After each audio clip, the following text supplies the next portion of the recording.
السلام عليكم ورحمة الله وبركاته. وحشتوني من آخر فيديو عملناه مع بعض. اللهم صل وسلم وبارك على نبينا محمد صلى الله عليه وسلم. وما توفيقي إلا بالله، عليه توكلت ولا ينيب. يوم جديد بفيديو جديد إن شاء الله. ربنا يرزقنا خيرها ويكفينا شرها.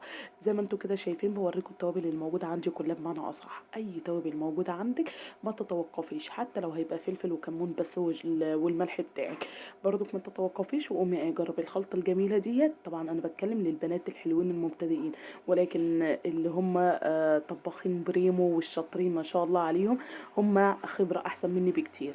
هنا زي ما انتم شايفين كده نزلت بالثوم وفلفل حامي، ونزلت بالفلفل الاحمر الهريسه اللي انا كنت عاملاه، وبمعلقتين عسل، وبالتوابل اللي موجوده عندي. ولكن لو مش موجود التوابل ديت فانت عادي ممكن تعملي بالتوابل اللي موجوده عندك. بس انا عايزه اقول لكم حاجه، الزعتر والروزماري يا بنات انا بجيبهم من السنه للسنه. يعني ممكن اجيب ب10 جنيه ولا ب20 جنيه يقضيني سنه كامله. ليه؟ انا ما باخدش منهم الا كميه بسيطه جدا، في لما يكون بعمل مشويات عامه ما بستخدمهمش الا كده. فانا هنا عايزه اقولك لو انت جبت روزماري وزعتر هيفرق معاكي في المشويات عامه، ومش هيخلص معاكي على طول ولا اي حاجه. طيب انا هنا بعمل ايه؟ انا حبيت ان انا اعمل كده صينيه كده مميزه ببصل كتير تحت الفرخه، وفي نفس الوقت هتبلها تتبيله حلوه. ماشي. وبعد كده هدخلها على الفرن تستوي براحتها. مش هدخلها يعني مش هحطها على النار من فوق مثلا وبعد كده هدخلها الفرن، لا انا هخليها تستوي منها فيها في في الفرن. طيب هنا بيختلف التسويه من فوق البوتاجاز للفرن. لما بتحطيها حتى لو انت حطيتيها انها تاخد غلوتين مثلا من فوق على البوتاجاز وبعد كده دخلتيها الفرن بتختلف. ولما تخليها تستوي كامله في قلب الفرن نفسها برضو بتختلف في الطعم. ماشي. كل حاجه وبيبقى لها تستهي بنات سبحان الله. زي تقطيعه كده البصل لما بتيجي تقطعيه جوليان غير ما تيجي تقطعيه سلايز، غير ما تيجي تقطعيه بتاع دوت مكعبات صغيره. كل تقطيعه وبتديكي طعم مختلف تماما نهائي عن التانية. طيب هنا بعد ما اعمل الفرخه انا حبيت بس ايه الفيديو يكون كده ايه لذيذ صغير كده. وفي نفس الوقت يا بنات انا هاخدكم معايا واخرجكم معايا، لان احنا عارفين الفتره دي طبعا احنا في امتحانات. تمام. ومفيش حاجه اسمها خروج طبعا، مرفوض نهائي الفتره ديت ان انت تخرجي او كده. ولكن سبحان الله الحمد لله بفضل الله يا بنات انا خرجت الحمد لله، لان كان عندي مشوار مهم جدا او سفريه مهمه جدا جدا جدا، واللهم لك الحمد. خرجت ورحت الحمد لله. فانا حبيت ان انا يعني اخرجكم معايا واخدكم معايا السفريه اللي انا مسافراها عامه. هنا البصل نزلت عليه ملح فلفل بكمون وهرسته كده على الخفيف، ما طولتش عليه في الهرسه بتاعته، لان هو كده كده كان السلايس بتاعه كان رفيع جدا، مش مقطعاه يعني تخين ولا اي حاجه. هنا بقى نزلت على التتبيله اللي انا عملتها. طبعا كانوا حبه كتار فروحت واخده ايه شويه منها عينتها في الفريزر. وهنا هبدا بقى ان انا ايه هرشش بس كده على الوش شويه زيت وخلاص. لو وصلتي معايا لغايه هنا يا قلب اختك ما تنسانيش باللايك والاشتراك بتاعك، علشان دوت بيدخل السرور على قلب اختك. اللهم صل وسلم وبارك على نبينا محمد صلى الله عليه وسلم. بصوا نزلت بقيه الخلطه ودخلتها ايه في الفريزر عادي، مش مفيش اي مشكله. هنا بقى كنت ولعت الفرن على 180 درجة، دخلته في الرف الأوسط. تمام. اللهم صل على حضرة النبي سبته بتاع ساعة إلا ربع بالظبط وكان استوى وما شاء الله. اداني اللون والطعم يا بنات تحفة تحفة تحفة تحفة. في الوقت ده بقى انا عايزه اقول لكم انا كنت بعمل الفرخه ديت بالظبط الساعه 8 صباحا.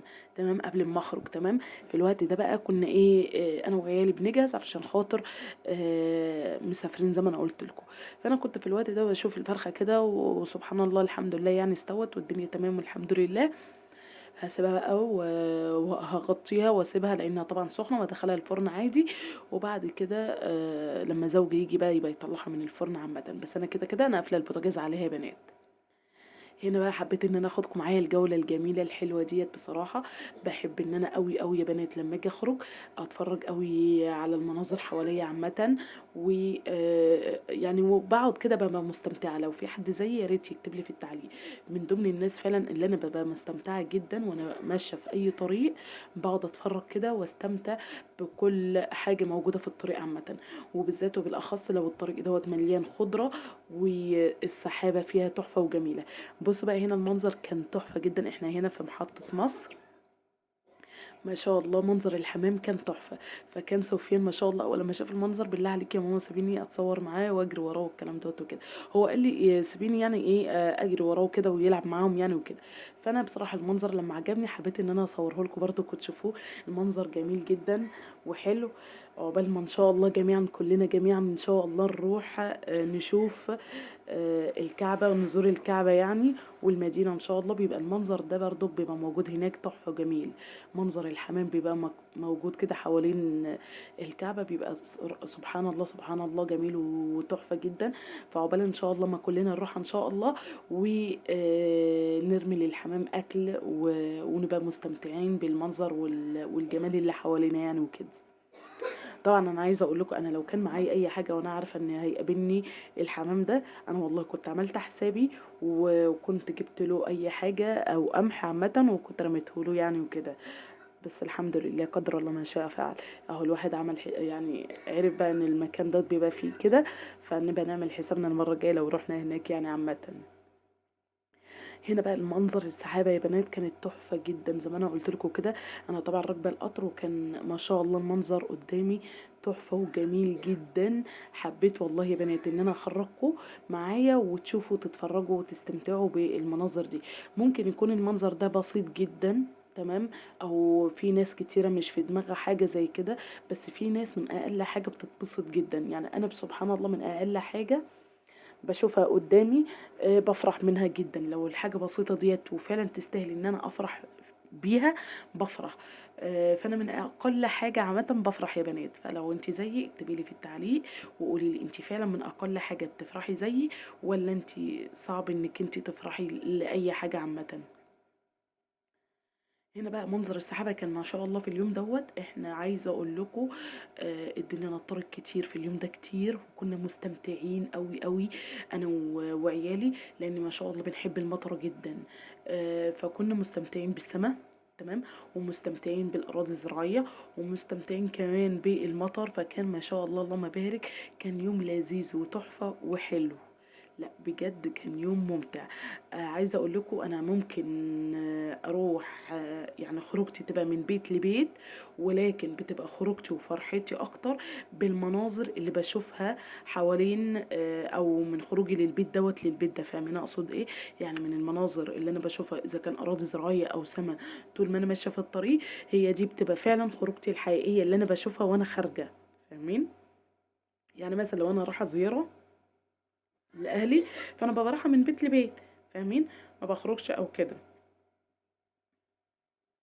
فأنا عايزة أقول لكم إن الخروجة من البيت للبيت دي ممكن ما تفرحنيش قد ما أنا بابقى شايفة المناظر اللي أنا بابقى شايفاها قدامكم ديّة عامةً. موضوع إن أنا أبُص للسحابة كده حاجة ممتعة جدًا. طبعًا لو أنتِ في أي تدبُّر آية حبيتِ إن أنتِ تقرأيها وأنتِ كده باصة للسما وتركزي في معانيها وتركزي في كل حرف فيها او كده، بتبقى طبعا ده تدبر جميل جدا وحلو جدا طبعا، وبتاخدي عليه اجر. او لو انت فعلا ركزتي كده في السحابة وبدأتي ان انت تذكري ربنا وتقولي سبحان الله سبحان الخالق، منظر سبحان الله جميل وتحفة، فانت كده ذكرتي ربنا، فدوت برضك تدبر، ودوت بتاخدي عليه اجر طبعا وكده. فاهمين الفكرة في ايه؟ برضك نفس الحكاية لو انتي شفتي الخضرة عامة وبعد كده انتي ما شاء الله الخضرة ديت عجبتك واستمتعتي بيها، فتقولي ما شاء الله الله اكبر ربنا يرزق صاحبها الخير بتاعها، تمام. فانت برضك هنا بتاخدي اجر، وبرضك لما بتقولي فيها سبحان الله برضك انت هنا بتاخدي اجر عامه جميل. هنا بقى سفيان ابني كان واقف ومستمتع جدا بالمنظر، فانا بكلمه بقول له يا سفيان ايه رايك؟ هنا بقى عيالي ما شاء الله ربنا يبارك في عمرهم وفي صحتهم عامه، كانوا برضك مستمتعين وكده. فلا كنا الحمد لله يعني الخروج كانت جميلة ولذيذة وحلوة. كنا خارجين مسافرين اسكندرية بحر، تمام، رايحين عند اختي، وكان بقى في مناسبة جميلة كده، فكنا مستمتعين وفرحانين والحمد لله يعني الحمد لله الحمد لله. الفرحة دي بتبقى نعمة، الحمد لله فضل ونعمة من الله طبعا. الواحد لما بيفرح يقول الحمد لله في السراء والضراء عامة، ولكن لما تفتكري ذكر ربنا في الفرح بتاخدي اضعافه اجر اكتر لما انت تكوني حزينه وما ذكرتيش ربنا عامه، او ذكرتي ربنا.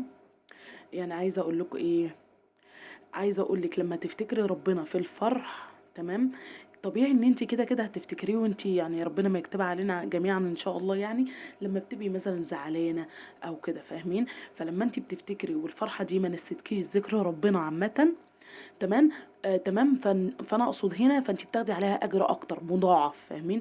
طبعا لما انت بتبقي حزينه وبتبقي فاكره ربنا طبعا في في ايا كان ايه اللي فيكي طبعا، ربنا يجعلنا دايما مبسوطين وفرحانين ان شاء الله جميعا.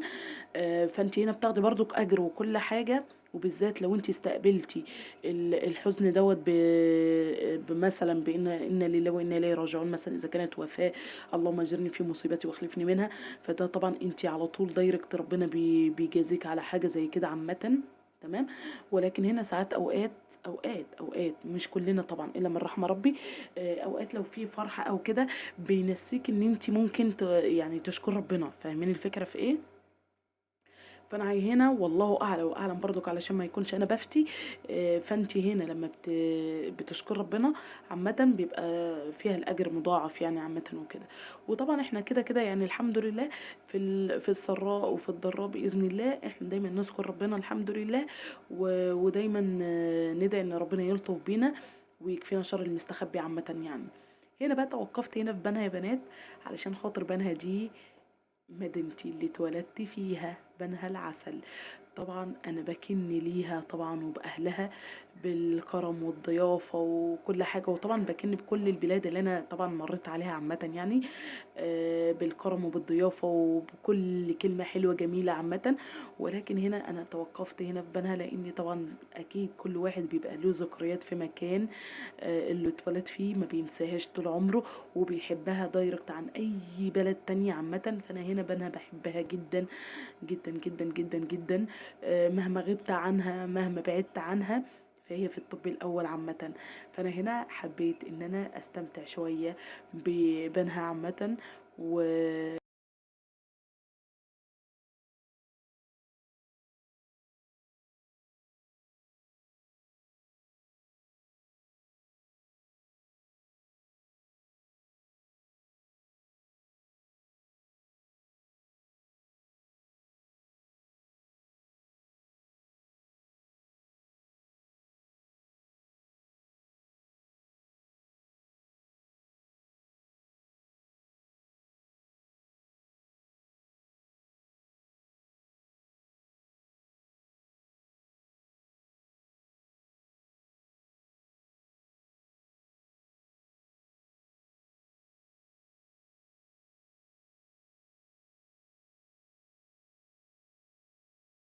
الحلوة ماشي، او الكباري اللي معمولة في مصر عامة، من ضمن الكباري الجميلة والحلوة والتحفة جدا.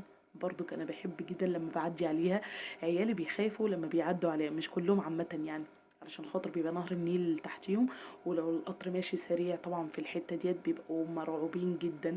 بس طبعا بقول لهم طبعا احسنوا الظن في الله، وما طالما انتي مؤمنة بالله بان القدر خير وشر بإذن الله فما تقلقيش، ان شاء الله هتعدي على خير. وكنت بطمنهم يعني وكده يعني، مش كلهم بصراحة يعني، كان في منهم اللي كان خايف عامة. ولكن انا ببقى مستمتعة جدا بالحتة دي جدا جدا جدا، لاني ببقى حباها شعور جميل لما تبقي راكبة القطر وتعدي من على اي كوبري ماشي وتحتيكي نهر النيل، بيبقى منظر تحفة وجميل، غير ان الصوت بيختلف كمان فيه. يعني صوت القطر وهو ماشي بيبقى له صوت مختلف، وغير وهو ماشي على الكوبري الحديد دوت بيبقى له صوت تاني مختلف، تمام، بيبقى فيه رهبة كده يعني حلوة. انا عايزة اقول لكم انا برغي كتير، تمام، ولكن اعذروني لان بجد اليوم اللي انا سافرت فيه كنت مستمتعه، وبرضك اليوم اللي انا بعمل لكم فيه المونتاج وبتفرج على كني انا اول مره بتفرج او راكبه القطر انا مستمتعه اكني رايحه اسكندريه برضك، فاهمين الفكره في ايه؟ يعني انا بعيش الشعور دوت بتاع مرتين ثلاثه، لاني عقبال ما منتجت بقى وعقبال ما كمان عملت الفويس والكلام دوت وكده. فانا مستمتعه، فاعذروني يا بنات واستمتعوا معايا. وطبعا ما تنسونيش باللايك والاشتراك بتاعك لو انتي لسه جديده علشان يوصل لي كل جديد. ومنتظرة الدعم بتاعكم بتعليق جميل حلو تحفة. بصوا المنظر يا بنات، سبحان الله سبحان الله. الجو بقى في الوقت دوت، بصوا كان بيمطر مطر جامد. بصوا الازازه هو تبين. لا الجو سبحان الله سبحان الخالق، بجد جو ممتع وجميل. مطره مع سحابه مع اراضي زراعيه، لا حاجه تانية خالص كده. هنا كنا وصلنا عند اختي ما شاء الله اللهم بارك. زي ما انا قلت لكم كان عندهم مناسبه جميله جدا، ربنا يكمل لهم على خير ان شاء الله، وعقبال ان شاء الله الليله الكبيره. فكنا مستمتعين وفرحانين جدا، وربنا يجمعنا في الخير دايما ان شاء الله، ويألف بين قلوبنا بإذن الله، ودايما نبقى متجمعين ودايما يد واحدة ان شاء الله بإذن الله. يعني عامة انا واخواتي عامة، اللهم لك الحمد. ما تنسونوش تكتبوا اللايك بتاعكم بقى الجميل الحلو الممتع، ماشي. وما تنسونوش في الاشتراك لو انت جديدة، اشتركي في القناة علشان يوصلك كل جديد. وما تنسوش تذكروا ربنا وتصلوا على الرسول صلى الله عليه وسلم. والسلام عليكم ورحمة الله وبركاته.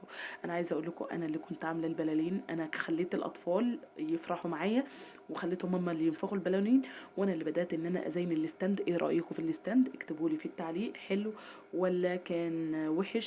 والالوان كلها كده مع بعض، احنا كنا نفسنا في البلالين يكون لون موحد عامه، ونختار مثلا بالونه تدخل معاه، ولكن احنا لقينا البلالين اللي موجوده الوان كتير، وقلنا خلاص مش هتفرق معانا، احنا المهم ان احنا نفرح نفسنا ونفرح العروسه ونعمل البلالين دي كلها عامه. في الاخر ادت نتيجه تحفه وجميله وحلوه جدا. فرغم ان كان الوانها كتيره الا ان هي طلعت فعلا في الاخر ممتازه وحلوه يا بنات. فقولوا لي ايه رأيكم، فعلا كانت لما تبقى بالونتين بس لونين واحد بس، ولا لما تكون كل الالوان دي عامة؟ فاكتبوا لي في التعليق حلوه برضك ولا لا، والالوان دي كلها كانت حلوه ولا لا، ولا ان احنا كنا نستكفى على لونين بس.